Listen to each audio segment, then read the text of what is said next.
appreciate that you enjoy the battle. But the night, like I said, it's not over. John is down. David is down. And now, one final automatic ticket is on display. One will take it. The other will join the pool of the wait and see individuals. Welcome to the final debate of the round of 6.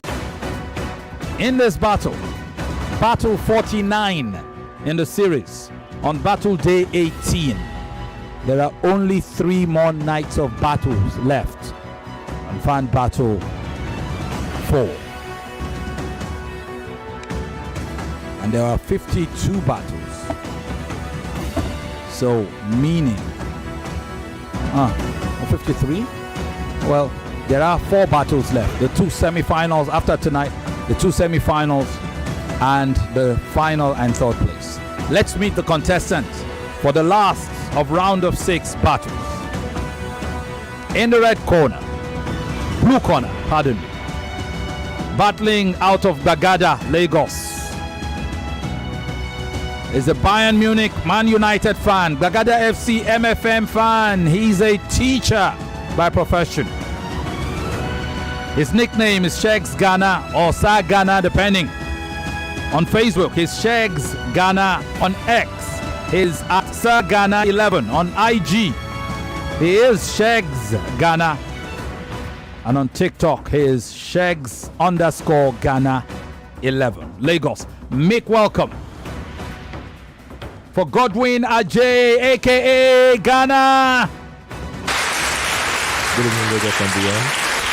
It's a pleasure to be this hallowed place once again. Thank you very much. Welcome. The returning Gana.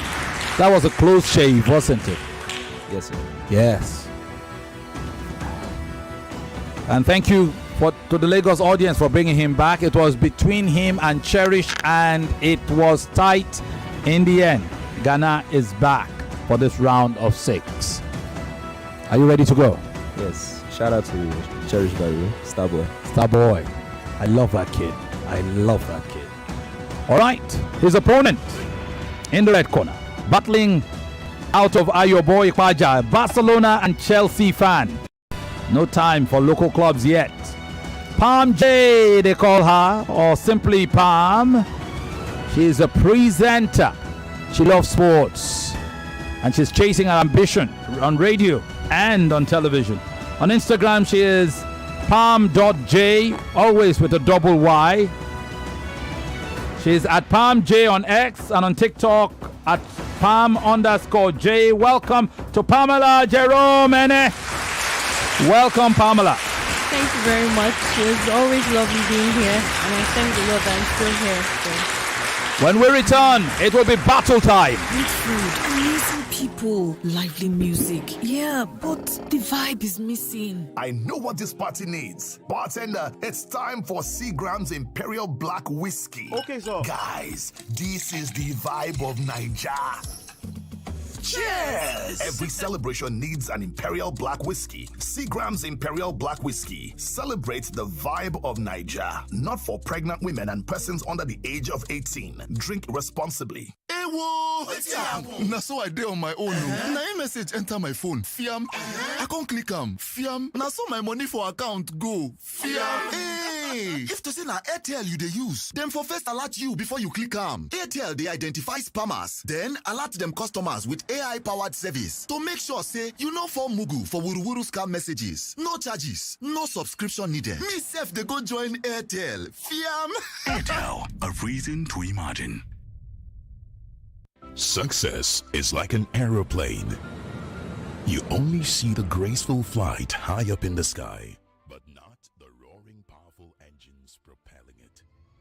Likewise, in the world of e-payments, you only see transactions done, funds remitted, But who pioneered these financial technology solutions?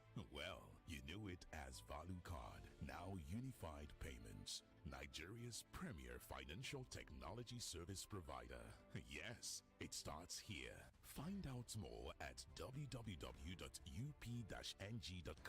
Unified Payments, unifying businesses for people. All right, class, settle down. Today, let's talk about how you started your day. We got dressed and had pancakes with John Vance 3-in-1 chocolate for breakfast. My mom makes John Vance 3-in-1 chocolate for us too. My mom calls it instant goodness. My sister and I always put it inside our pap. It's so yummy. John Vance 3-in-1 chocolate is a chocolate drink made of rich cocoa, milk, and sugar. Available nationwide in stores. John Vance 3-in-1 chocolate. Enjoy instant goodness.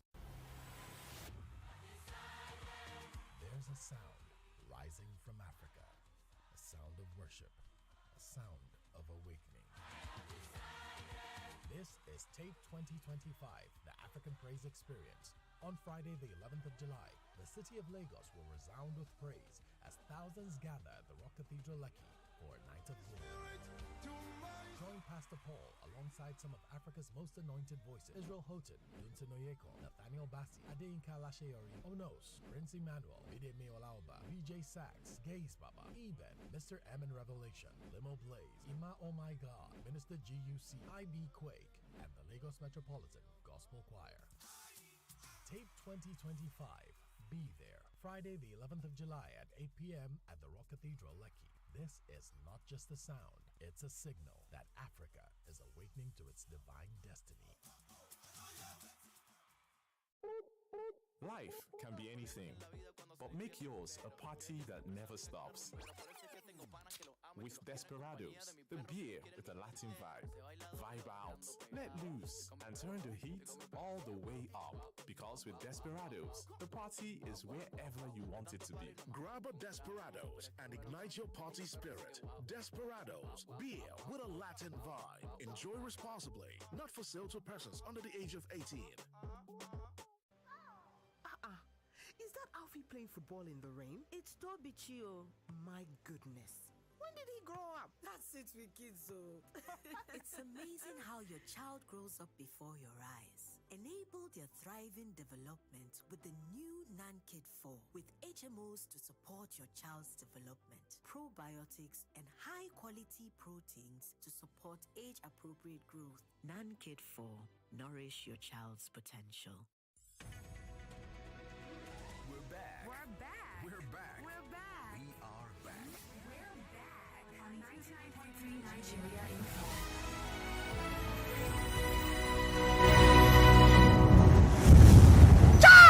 Hi guys, I'm Peter Drury, football commentator, and you are hanging out with Femi and the Gang on 99.3 Nigeria Info.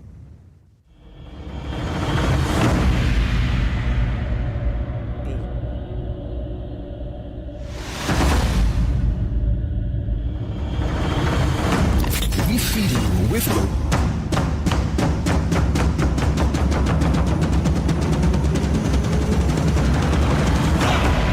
Welcome back to Fan Battle 4. Special thanks to our digital guys, everybody working to ensure Fan Battle 4 reaches you in quality and style.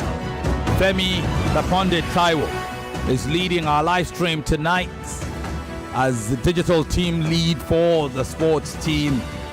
Also, Genevieve working hard on the night to make sure everything goes well. Mikolo doing his bit from his position. And of course, Jay Blinks, all the guys. Olamide doing his bit as digital team lead for Nigeria Info, and of course our digital desk. All the guys are making sure that Fan Battle is adequately covered. Of course, the greatest appreciation goes to you, the listening audience, as we go into the final battle for the night. Thank you. You are the official sponsors of Fan Battle 4. And all of you, those who have sent their little contributions, 5,000 here, 5,000 there. Thank you very much. You've contributed to everything, the prize money and the sponsorship of Fan Battle 4. From Irabuchi Obunaya to Lukman Tunjiraji to Oramen Friday Oluwatobi to Solomon Ikenna Eze to Mesoma Catherine Wajiobi to friends at Finkra Technologies, I think. All right, C. Thank you very much for all you have done so far. Before we went on that break, I introduced the contestants. In the blue corner, Gana, measured, methodical, resolute. He has built his campaign on quiet consistency. Never flashy, but always firm. So far, he's spoken with the weight of logic and the calm of someone unshaken by pressure. He's tasted defeat, but he's risen every time from the ashes. Though not the loudest voice in the room, he's often the most composed, delivering layered arguments with structure and subtle conviction. Can't forget how moments ago Overdose was describing Ghana style and the fact that it makes sure there is a Yoruba proverb every time.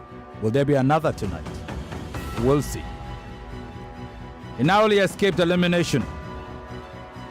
And now he returns to the round of 6, sharpened by experience, I hope, and emboldened by public faith. Ghana is the kind of contender who wins by precision and not spectacle. So he takes his place yet again.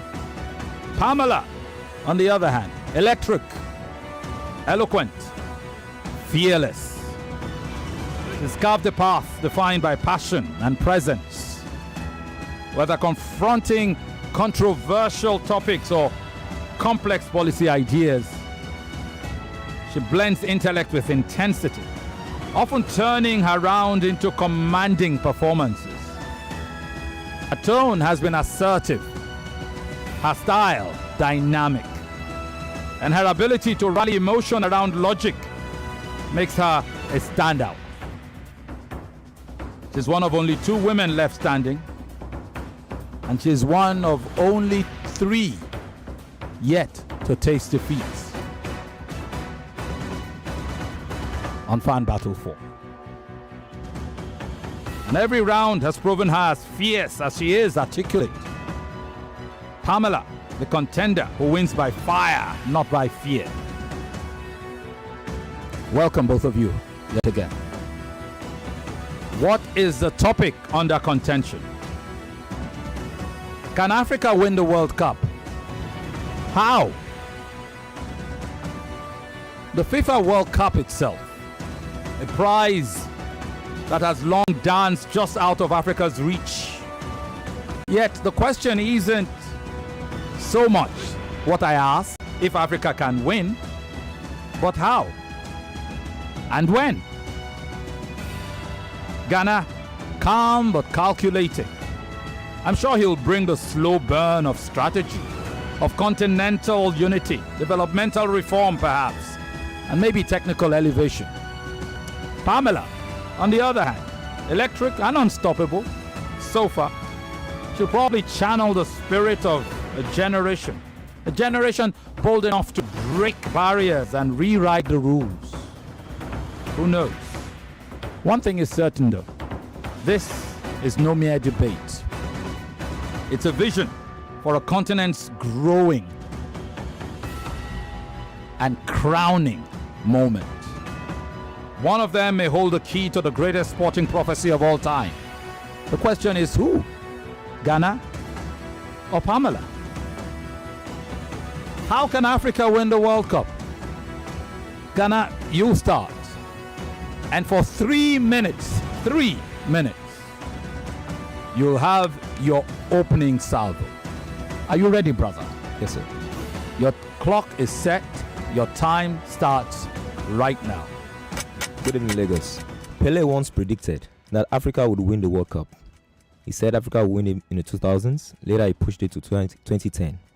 However, what he said wasn't wrong. Maybe what he failed to say was how it could be achieved. Now, we need to learn even from past successors in order for us to know how we can actually achieve this, even as Africa, as a continent, as teams, even in this continent. Now, the first thing, the how we can achieve this, first of all, we need good and savvy sport administrators. Now, if you look at the previous World Cup winners, 90% even of their sport administrators were not just good at what they did, but they were ex-footballers, ex-sport aficionados. People like Franz Beckenbauer of Germany, people like Emi Jacquet, people like João Havelange of Brazil. He was even the FIFA president, even from 1974 down to 1998. Now, even during that period, Brazil was able to win the World Cup. Why? Because he had an influence even in that area. The second thing that Africa needs to achieve is a well-structured and managed national league. Yes, managed national league. All the winning World Cup countries, they had strong, and they still have strong functional leagues. We're talking about Germany, we're talking about France, we're talking about Italy. Look at Brazil. Even till now, their leagues are still functioning. Year in, year out, they are churning out players of national standards, of international standards. The third thing that Africa needs to achieve is detailed term goals, whether long or short term goals. Now, we're talking about having tournaments, having competitions whereby you bring out more talent, bring out talents that you can find even from the nation. Now, if you're looking at from the continent rather, if you're looking at countries like Brazil now, they have Copa de Sao Paulo, they have football competitions even for the junior level. You look at Germany, they have under 19 Bundesliga. If you look at Italy, they have juvenile A academies. We look at academies like La Masia, we look at Santos. Even in Brazil, they have churned out players year in, year out, even that are able to stand even at world tournaments, are able to win even the World Cup. Now, also look at growing an indigenous team. Now, records have it that no foreign-born coach has ever won the World Cup. Look at that. 21-year pattern proves that it is only players and coaches even born and trained even from their nation that have achieved great success even at the world stage. We're looking at the Bosque of Spain. He was one that led Spain even to win the 2010 World Cup. Looking at Scolari, he led Brazil to win the World Cup. Joachim Low, he led Germany to win the World Cup. Talking about the champs, he led France to win the World Cup. Alf Ramsey, the only person who was able to help England to win the 1996 World Cup. There's so many that we can mention. Even if we're talking about football players themselves, so many. Pele, Garincha, Zico, there are so many to mention. All these players have been able to grow together and win the World Cup. If Africa can achieve even half of this, we'll be able to win the World Cup. Thank you very much. Thank you very much. Powerful opening by Ghana. Well done. Well done. All right. Like my friends in Ghana will say, brother, well done. I move over now to sister. Pamela. Yes, sir. 2 minutes. Are you ready to go? 3 minutes, pardon me. 3 minutes. Okay. 3 minutes. Are you ready? Yes, I am. Your time starts right now. Okay, firstly, I'll say let's start with the challenges holding Africa back, because before you want to get a solution, you have to know your problems. Now, we have weak football structure, frequent mismanagement, coaching instability, political interference, inconsistent performance, over-reliance on stars, and also that's no World Cup title in history. Now, what can be done? Long-term planning, that's the 4-year planning. In Africa, we're very, very used to impromptu plannings. Now, for example, Japan started planning in the 1990s for the 2002 World Cup competition, and they went far. They were consistent. The second point is to hire technical coaches and not just ex-players. Now, Morocco hired Walid, who studied modern European tactics and emphasized team shape. He took over just 3 months before the World Cup and took Morocco to the semi-final. That is the best that any African nation has gone through.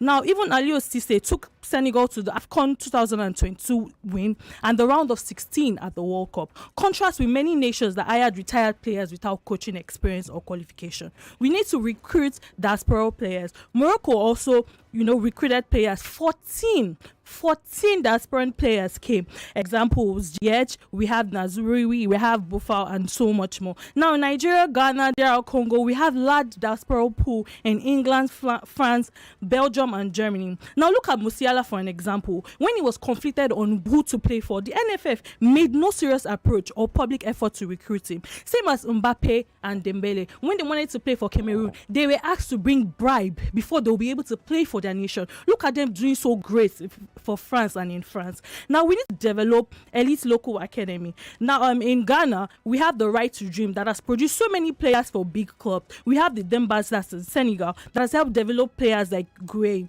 And we also need the government and private support to build academics with sports science, nutrition, and education. So we can be like France, Brazil, Uruguay, Argentina, and Germany, who won the earlier cup with many homegrown players. Now also for the youth dominance, we have a whole lot of youth dominance, but we're not utilizing on that fact. Nigeria has won five under 17 World Cup, more than Brazil that has won 3. The Ghana has also won on that 20 World Cup in 2009, beating Brazil in the final. Now, the African youth team has also consistently beaten top nations like Spain, Germany, and Argentina. Now, we need to stabilize and reform football federations and infrastructure. Senegal FA under Augustine provided a long-term support for Coach Aliou, leading them to the AFCON victory. We need a clear strategy, minimal interference, and consistent funding to help to build a stable team. Morocco invested $65 million in football infrastructure, and we can see what they're doing. We need to pay players their bonuses to also improve their performance. We can see what happened to Ghana and Senegal players, even the players from Ethiopia that went and couldn't come back because of the conditions. So, all right. Please always remember to land your fourth. Brilliant opening from you, Pamela, as we had heard from Ghana. Well done. We will go straight now into the banter round for 5 minutes. Ghana and Pamela. Let's see how you edge out your points as being of more advantage to your opponents. Are you ready? Yes, sir. Your time starts now. Okay, Pamela, you mentioned long-term planning. Yes. And you made use of Japan. Yes. We're talking about how Africa can win the World Cup. Japan has not won the World Cup. They don't want the World Cup. No Asian country has actually won the World Cup. Oh, that's all good. what I've mentioned are countries that have won the World Cup. That's why I'm using a country that has not won the World Cup. The same way countries in Africa has not won the World Cup, right? But we saw that the long-term planning, they started planning since 1990s for a 2002 World Cup. They didn't wait for 3 months. They didn't wait but we saw the performance. Even Germany after also did the 2006, same thing. 2010. Germany also had a 10, if not close to 16-year term plan, and they achieved it. We are not going to compare, because they were able to make use of the strategies that I've mentioned here. Now, like they were able to thing. have Germans handle every aspect of the administration. In fact, if you look at the 2014 World Cup winning team, you find out that from the coach even down to the goalkeeper trainers, they were all Germans, no foreigners at all. You mentioned something about foreigners. Africa has been making use of so many foreign coaches. I'm going to use Nigeria as an example. Anywhere meaningful. I'm going to use Nigeria as an example. I'm a Nigerian. We've seen what so many of officials they've done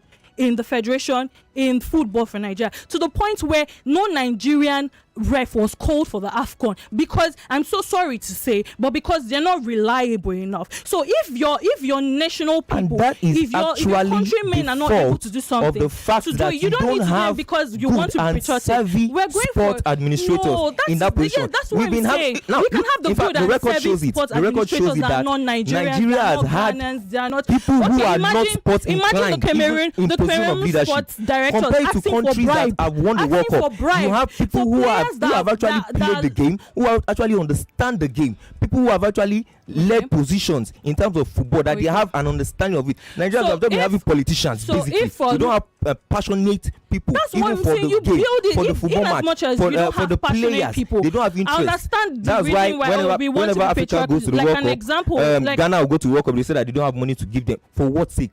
They don't want to give them their bonuses. They didn't play. Why? Because they're not passionate about them. They don't care. A whole lot of an things. An ex-footballer of Ghana would never treat his fellow footballer. Look at what Samuel Eto'o did for Cameroon. Look at what he did look for at how Cameroon in took fact, him. He lambasted them whenever they Look fell at how short. okay, we had Femi the Judge. We had the whole. How did we treat them? We not see. That's what I'm letting you know that it's not a compulsory thing that it has to be an ex-player.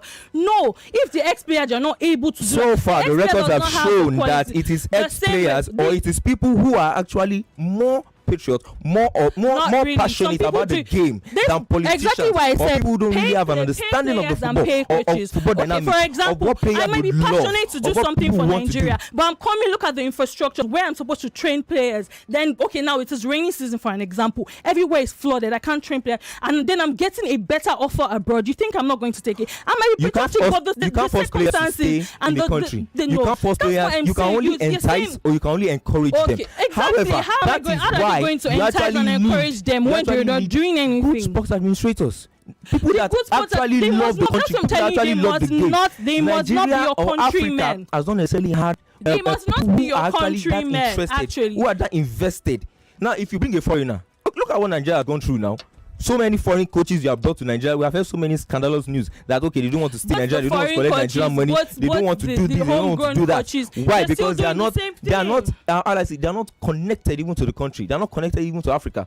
Look at Shell now. The beautiful thing about it is that he's an African, so at least he can relate, he can understand. But if you bring an European, there are going to be serious issues. There are going to be serious not issues. Really, they already have experience of European football. They already have experience. So are you telling me right now, if we're to bring Scaloni for an example, just an example, you think it's not going to be patriotic or it's not going to perform well for Nigeria? Even if it's not in Nigeria, he already has that experience. He already has that. Where did they get to? What's it called? He already has that. In fact, let me even put it to you this way: England have won the 1996 World Cup. Alf Ramsey. It's on record. The man did not necessarily have a certificate that shows that I'm a coach or I learned under the English to win for so long. Why did they have to go and bring Tuchel? That is German. Why didn't Southgate help England? Since you want patriotic, it's not by patriotic. It's by what you can do. I'm so sorry. By what you can do. However, what have all the Europeans that Nigeria has been bringing? What have you been able to do? Just being able to what have you been able to do? Now, if truly I love a country as an African, I will go for the best. Because Jose Mourinho is there. There are so many European coaches that are available. Our leaders, our administrators, because they don't necessarily have the fans at heart or the football players at heart or anybody at heart, they don't go for them. They don't beg the bank for them. They don't pay money for them. And that's why we are still having issues. Okay. All right. I knew if I gave both of you the chance, you will go on and on and on. However, you each have 2 minutes now to close your arguments. And in this round, Pamela will go first. It's an opportunity to build and to flourish. So, 2 minutes, that's all you got. Use it well. Your time starts right now. Okay. Like I said, there are a whole lot of things that we need to work on before we can be able to win the World Cup.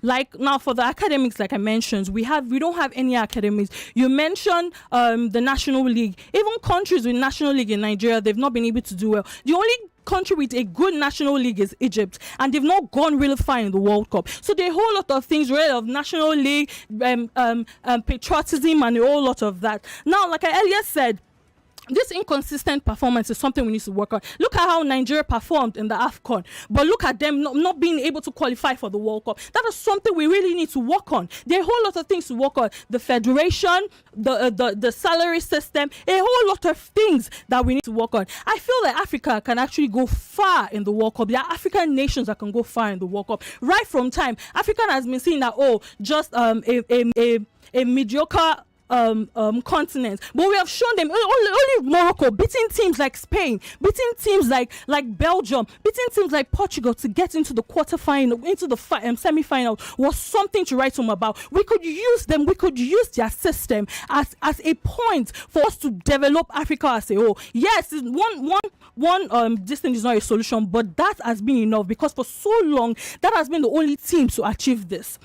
Now Sorry, excuse me. Now, Africa's road to the World Cup is you see, it requires more than talent, it requires more than patriotism, it requires more than what is proximity and all of that. It demands planning, discipline, unity, and investment. But see examples of Morocco, Senegal, and successful academies. The dream is very, very, very realistic and within reach. Thank you.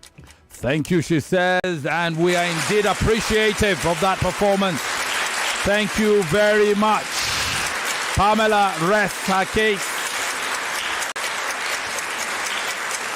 on how Africa can win the World Cup. Her opponent, Ghana, will now have 2 minutes to close. Ghana, are you ready? Yes, sir. Your 2 minutes start now. Ladies and gentlemen, Africa and around the world, how can Africa win the World Cup?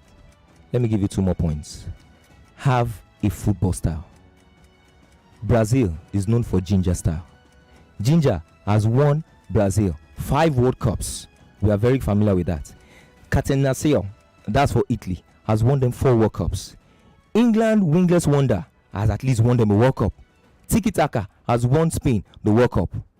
If we look at each and every one of these teams, their players, 90%, the crux of them, were built, were trained, were nurtured, even in their countries. They were trained in their countries. They had national team coaches who were indigenes, even of that country.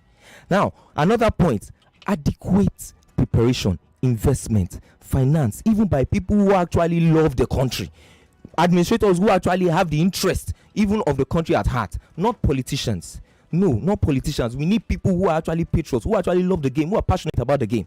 Now, Africa can win the World Cup even with these factors I've mentioned, if they can align, if these factors can align. Jose Mourinho even made a statement that Africa, even Africans should return back to Africa. Imagine, just think about this, when we have even a continent whereby we don't have politicians, but we have patriots. We have administrators who are patriotic, that function, and we have functioning and well-funded leagues. Not leagues that go into epilepsy and come back again. We have a continuity of projects whereby we grow players, whereby we have tournaments, where are the principal cups, whereby we have even a truly grassroots, homegrown, even coaching system, scouting system, teams, and keeping them having a good football pattern, and we have it ingrained even into the national philosophy of our nation. By all this, even with the added financial investment, Africa can win the World Cup. We can go to any tournament, any terrain. We will adapt with it. The mental stamina, the physical stamina, we are going to maintain it. Make sure these players are paid the money as at when due, and they will perform well. Viva Africa. Thank you very much. And so this battle ends between Ghana and Pamela. Well done, both of you. Well done. It's now in the hands of the judges who've done their job. And Buchi, you have a thought to share before the break? I have a question for Ghana. When are you going to declare? 4, sir. What you're running for office, clearly. Clearly. Because I hardly get impressed, but I was impressed by Ghana. Like, you spoke like a confirmed politician. My students had to push me for that. Like, you spoke like I was like please declare I run for office. You mean run for the governor of Etimi Young Street? But that was a very good argument. I like it. It was Pamela always different in our own ways, and Ghana was. We have to go on a break. Hold your thought, Buchi. We'll be back. 9.3 Nigeria Info. We'll be right back. This is not just a debate. It's a battle of minds. A clash of brilliance. A war of words. And only one champion. One true champion will rise. The regional champions are ready. The stage is set. The stakes higher than ever before. Catch the Ibekta Differ National Finals live on all Nigeria Info FM and Kids FM stations nationwide. It's intellect, it's passion, it's the future in action. Debate redefined. The IBTD National Tournament begins August 11th, 2025. Only on Nigeria Info FM and Kids FM nationwide. For sponsorship, call 0805-581-5844 or email ibegtodiffer@nigeriainfo.fm. I beg to differ. The Tournament of Champions. Watch this space for I Beg to Welcome Differ. back to your number one talk Yes, news welcome and back. sports station. This Info.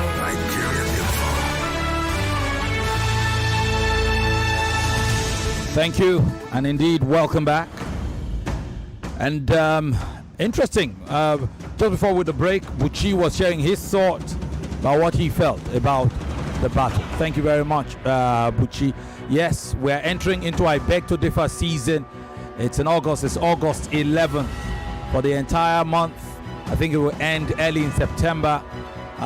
Interesting battle for secondary school students coming your way. All right, Sam and Over Diesel. Yeah, really interesting, this one. Gana, as always, with the demeanor and the cool. I don't think he ever gets under pressure. I don't know. I don't know how he does it, but always cool and calm, dishing out his points like a grandmaster. But again, I mean, he's a teacher, so I'm not surprised.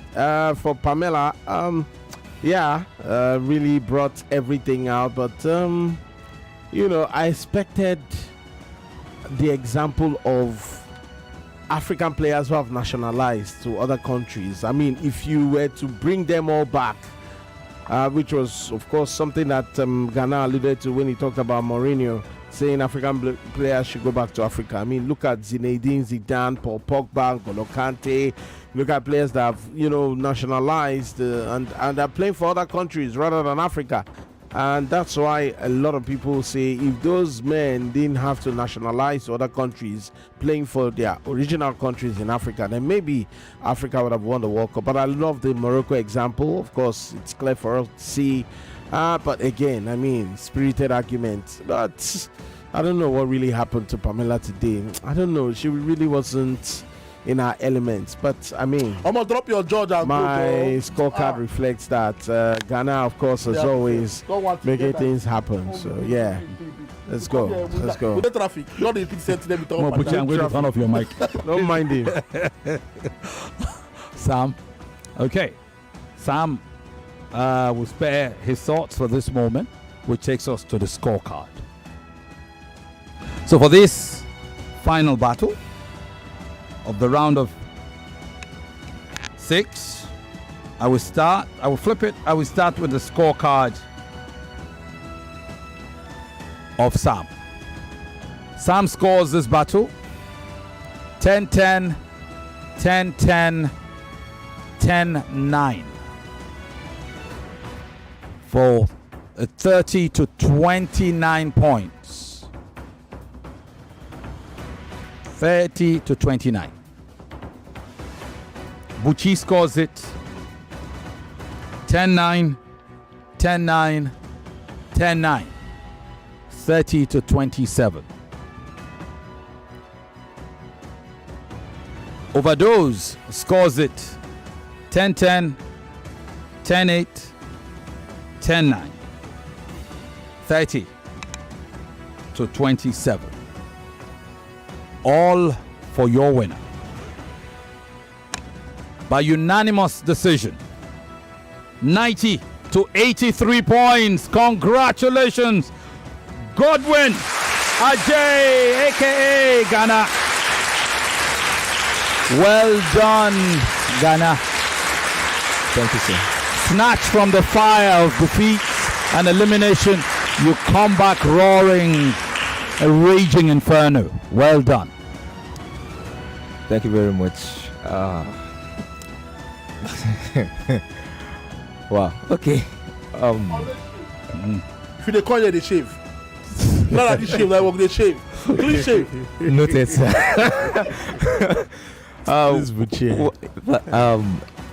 Shout out to Cherish. Shout out to my mom. Shout out to my sister. Shout out to my dad in heaven. I hope he's appreciating what I'm doing.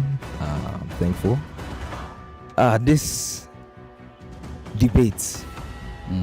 Well, I think don't let me go into what kind of happened and everything, but I'm actually grateful to get the opportunity to come back again to like prove the point. I'm like, whatever happens in this round, I'm blessed.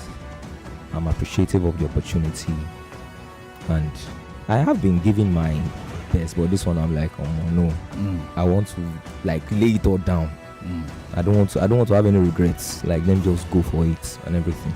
So I'm glad I paid off. You didn't know until last night that you had qualified for this round. Is that correct? Or Yes, yesterday? Sir. Yes, until yesterday night. Yeah. And I remember when I realized that a different winner had been adjudged from the votings, and there was an error where you had some votes that had not been captured in the direct account. And 2 days earlier, as far back as Friday, we had announced the winner to the group, and Cherish had been adjudged the winner on that occasion, was slight by 7 votes. And then it was yesterday evening that we found out that there was an error. We had missed about 18 votes intended for you, and we had to do the I was really worried, and I remember you were not even online. I sent you a message. I sent message in the group. I realized you were not online. It took me a while. At that point, I was thinking, oh, this guy has already closed out since Friday, so he will have to pick up the preparation. And you picked it up tonight, and you are here, and you did a good job of it. I noticed you were still preparing or seated outside there. Yes, sir. Yes, sir. Once again, I was communicating with Cherry virtually. I've been communicating with him from the beginning of this competition, from the girls' group, from auditions. So when on Friday I got the information, I just said, guy, congrats. So you get fans waiting for you and everything. So I was like, just go for it, do everything, represent the two of us. So when I was virtually doing something else, I just saw my phone buzz. I saw Femi The Gang. I was like, wait till I do, wait till happen. Baba was like, go to Gana. Cherry just got through to me and one or two others. I was like, you know what? I'm doing this for two of us. I'm happy. Whichever one of us goes for this round, we are representing ourselves.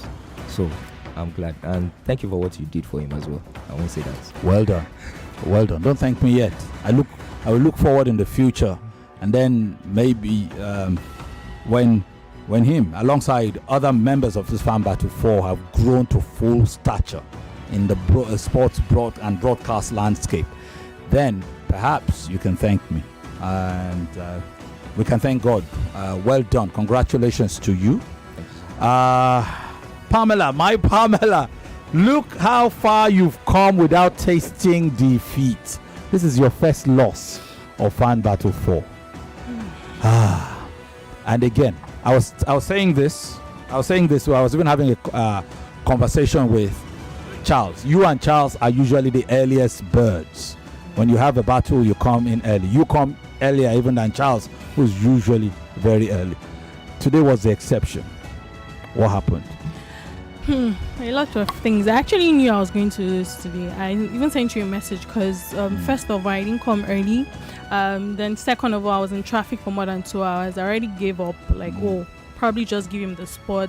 And then when I came, I'm kind of person that I'm very, very anxious. So anything that would disrupt it to just affect me all through. All the points, all the one overdose said, I had everything in mind. I even had all the list and everything. But I don't just know what happened. This is my first loss and it hurts, but at the end of the day, we thank God. I'll also say whatever is yours because me, I got the topic and everything on Friday and you were out already, but by the grace of God, we're here and then you still won. So whatever is yours. And by the grace of God, let's see if I'll still be able to, be in the semifinals. Yeah, it's interesting because, when you've never lost, you've never had to go through the rigor of the voting. So there are some who have lost, who are veterans of the voting. They know the grind and they seem to have the advantage. But the thing about the voting is, if the audience love you, if the people love you, they love you. And you do the bit you can and hope for the best. But no doubt, You gave an excellent and even stellar account of yourself. How many battles has it been now? 6? 7? No? Is this battle? 6. This is the 6th one, yeah. Yeah, 6-1, right? Round of 32, of 24, of 16, of 8. 12, 16, 12, 8, and then 6. 32, 24. Yeah, 32, Yeah, 24, 16, 16, 12, 8, 8, and now 6. 6. This is a 6th battle. To only be losing for the first time now, that is great. That is brilliant. Well, I don't know what to say, but to wish you all the best. We'll take a short break, and when we come back now, we would do our house cleaning, and we'll take it from there. Stick around, Lagos. 99.3 Nigeria Info. We are more than just radio. Subscribe to our YouTube channel at Nigeria Info FM. Check us out on Facebook at Nigeria Info 99.3. Follow us on Twitter at Nigeria Info FM and on Instagram at Nigeria Info FM Lagos for live updates as it happens.